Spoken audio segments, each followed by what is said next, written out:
Welcome to Adventures in Grace. This is Jim Hockaday coming to you again to discuss defining a Christian.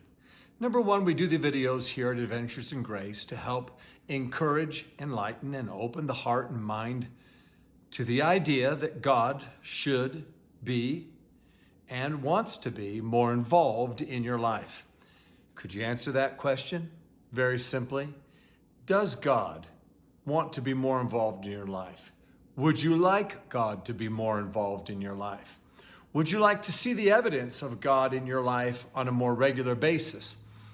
Where at the end of the day, you can say, man, what happened here and what happened here, that was the Lord working in my life. Well, this is the reason why we do these videos. Am I a professional at this yet? Well, I'm on my way, okay? But I have the same conflicts that anybody else does. In the ministry here, we're really going a lot. I mean, we came back from ministry on a Monday and got back from Florida and had about 2.5 to 3 hours before we were driving up to the mountains to another meeting. We just got home from that meeting. I had to go just lay down, take a little bit of a nap, was exhausted, and just get up to do these videos. And then tomorrow, right away, we're off to San Diego to do some other meetings. And we'll be home on Monday and then get ready for Prayer School Live and some more videos that we need to do. And then, of course, right on Tuesday, we start Tuesday, Wednesday, Thursday, Healing by Design. Meetings right here in Castle Rock, Colorado at the Holiday Inn. And we are looking forward to those that come to be healed, to be encouraged in their faith. And then, of course, it doesn't take much more than one day, Friday, and we're right back off to Connecticut. And so our busyness of the schedule, you can get too busy. And right now, I thank God the grace is on us to make it through this fall transition right into the beginning there of December, where we're going to take off. Of course, we'll have our videos continuing to go, but we'll take off time from traveling where we can regather, get a good fresh start on the year. And we'd like to have a building by then where we're able to actually go every single week with the Healing Center and then just travel a little bit on the weekends. So there are some things that are transitioning. In the meantime, guess what happens? You can get real busy chasing the ministry and not take the time to actually get into the presence of the Lord or the voice of God, where you are encouraged by the ever-present awareness of Jesus in your life every day, because that's where the testimonies come. It comes from you finding God, and that's so important. So I have to live by this as well. And there's times I do better at it, times I don't. But aren't you thankful that when we begin to build muscle memory, even spiritually, where we begin to sense Him and we can go back to those wonderful senses and feelings and knowings and hearings of the voice of God and seeing of the things of the Spirit. Once we get on this trail, you can go back easier the next time. It's like anything else. You get better and better at it. If Paul said in Hebrews chapter 5, toward the end of the chapter, that we should be skilled in the word of righteousness, then we can become skilled in the things of the Spirit. Number two, that was a long definition for number one. Number two, that our faith, being connected to the fellowship and the tangibility of God, produces results, answers to prayers. And number three, of course, that you would have testimonies to be able to share with other people. Well, we're defining a Christian. And before we do, we're going to jump into our passage of Scripture that always opens our heart so wonderfully to this amazing invitation from Jesus that you too can experience God the Father the same way He did.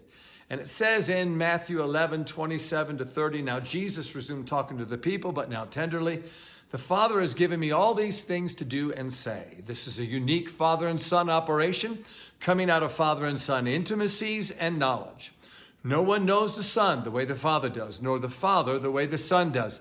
But I'm not keeping it to myself. I'm ready to go over it line by line with anyone willing to listen. Are you tired, worn out, burned out on religion? Come to me, get away with me, and you'll recover your life. I'll show you how to take a real rest. Walk with me, work with me, watch how I do it. Learn the unforced rhythms of grace. I won't lay anything heavy or ill-fitting upon you. Keep company with me, and you'll learn how to live freely and lightly. Well, the Lord is so good, and thank God for that invitation. Jumping right into Adventures in Grace here as we return to defining a Christian, we got into some interesting information here where we were looking in John and chapter 10, where Jesus said, I and my Father are one, in verse 30. The Jews again picked up stones to stone him, and Jesus said, for what good work do you stone me? The Jews said, not for a good work, a miraculous work, in other words, but for you, being a man, you make yourself God, for blasphemy. Well, we made reference to the fact that right there, Jesus said, I and my Father are one. Jews took up stones to stone him. Jesus validated that he was one with the Father by saying, look at the works that I've produced. So you could turn that around to say, is it possible that one of the real truths that we need to understand is that we are one with God? And so what does that make us? Because if Jesus understood that his union with his Father could validate the results, then the union with the Father is what produced the results. Of course, we know the Jews didn't like that either, of course, and they went ahead and said, we're not stoning you for good, but because of your blasphemy, you're just a son of Adam, the Passion Translation said. I like that. But you've claimed to be God. And what I like about that is they said, you're just a son of Adam, but they didn't even realize what Adam was. And then Jesus answered and said, isn't it written in your scriptures that God said you are gods?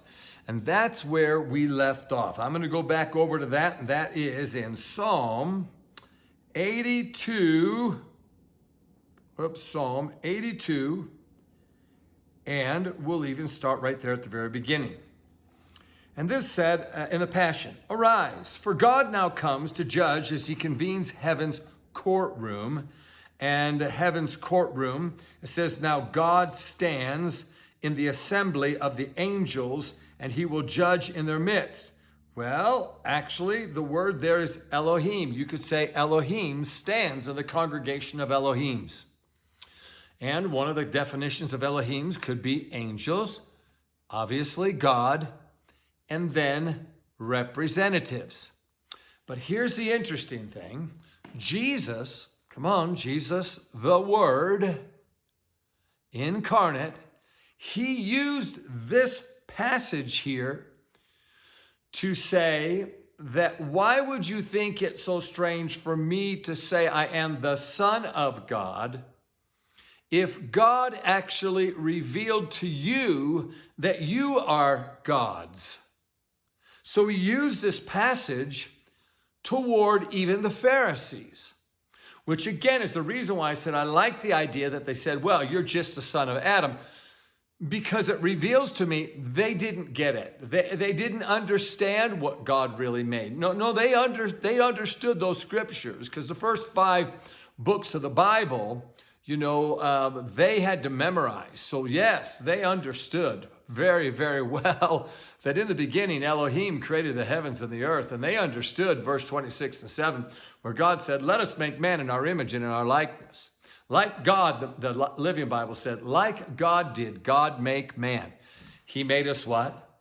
Like himself. That's the reason why we made reference to the fact that when you look at the context of Genesis chapter 1, verse 1 through 31, which is the last verse of that chapter, you will see multiple times that God not only created, but then he released the ability in reproduction for everything to recreate after its own kind. And notice that it was creating after its own kind. And so that he established that multiple times before he ever got to verse 26, where he said, hey, let's make man in our image and our likeness, which if you use the same progression, what God said is, hey, we need a being to rule and have dominion over this earth, and it needs to be a being after our kind.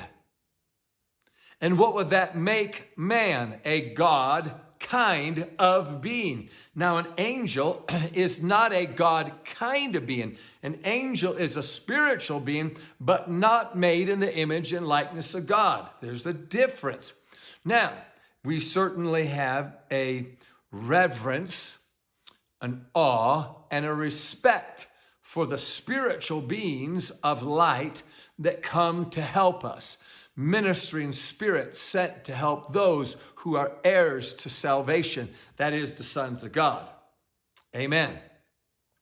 But God made us in his image and in his likeness. Now, this is really powerful because if you go on through the rest of this passage here, I'm going to read it out of, I could read it out of a couple different translations actually, but I could even read it out of the Amplified. Let's just go there and see what that says for a moment.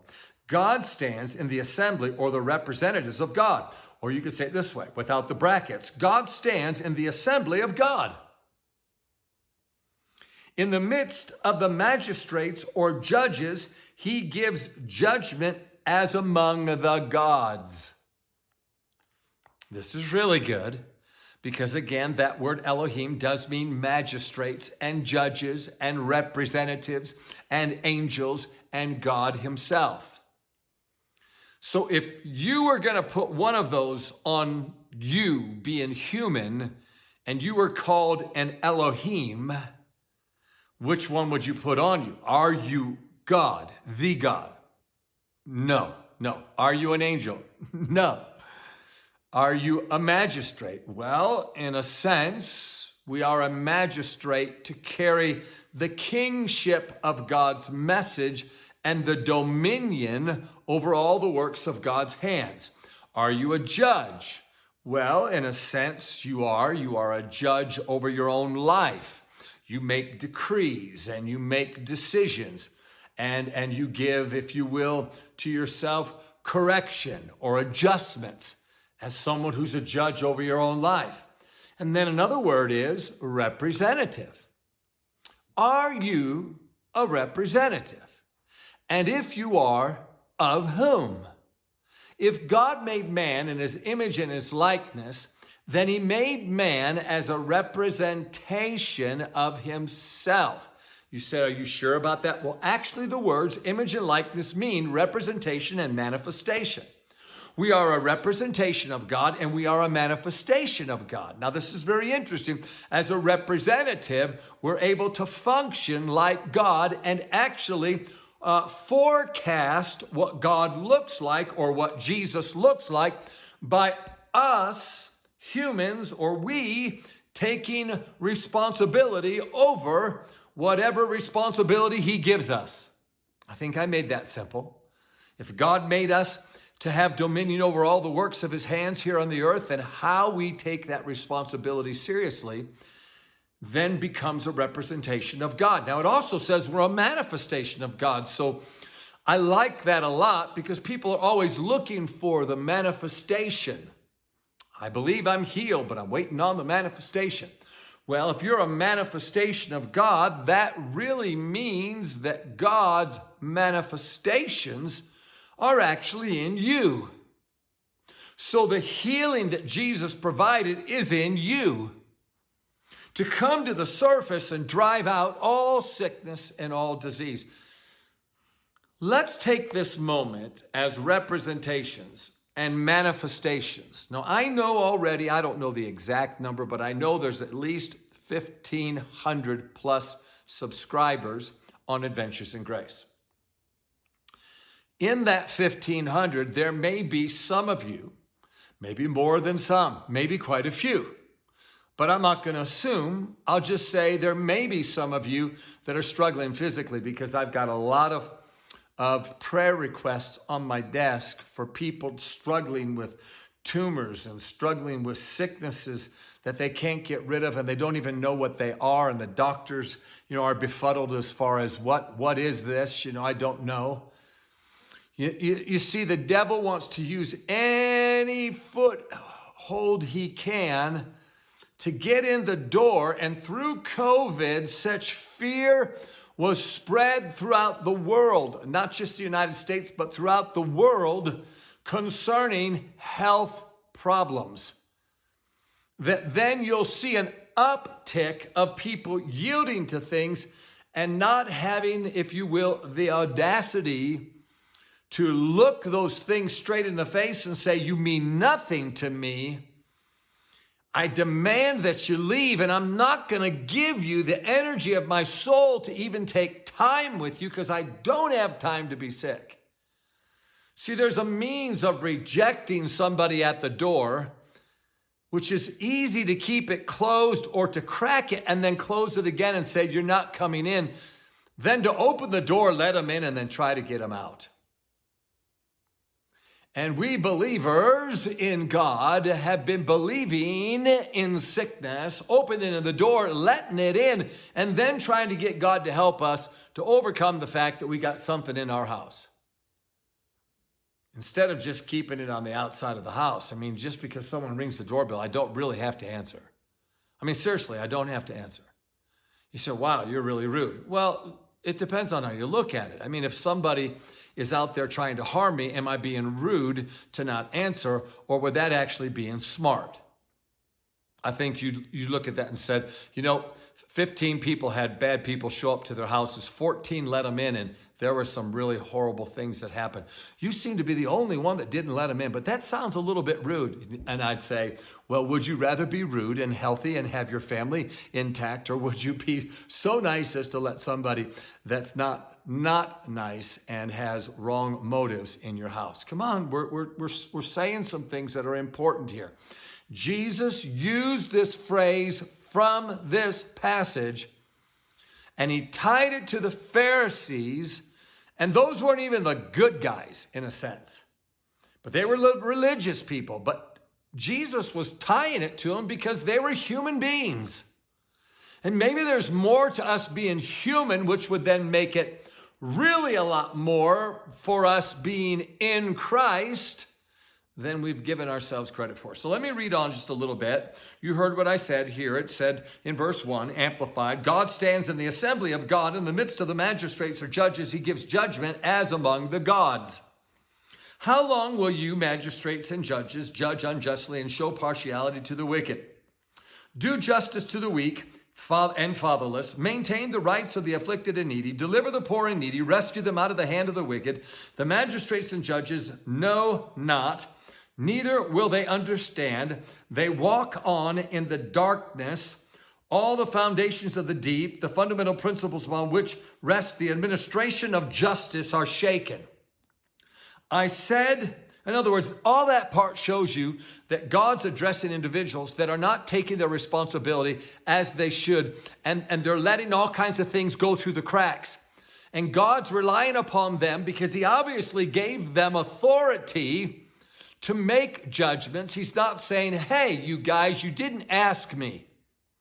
No, he's saying, hey, you didn't judge or give orders or lay down proper principles correctly that would help everybody, like the poor and the needy and people that have a need of a good representation. You didn't do it like I asked you to. This is what he's saying to them. And notice what he does in verse 6. He reiterates, I said, you are gods. In brackets, it said, since you judge on my behalf as my representatives. Indeed, all of you are children of the Most High. Children of the Most High are not angels. Children of the Most High are the sons of God, men and women upon the earth. So he's saying to this, I said you are gods. In other words, you're not taking your place accurately. Boy, our time just flew by. I didn't even notice that. And verse 7 says, but you shall die as men and fall as one of the princes. Arise, O God, judge the earth, for to you belong the nations.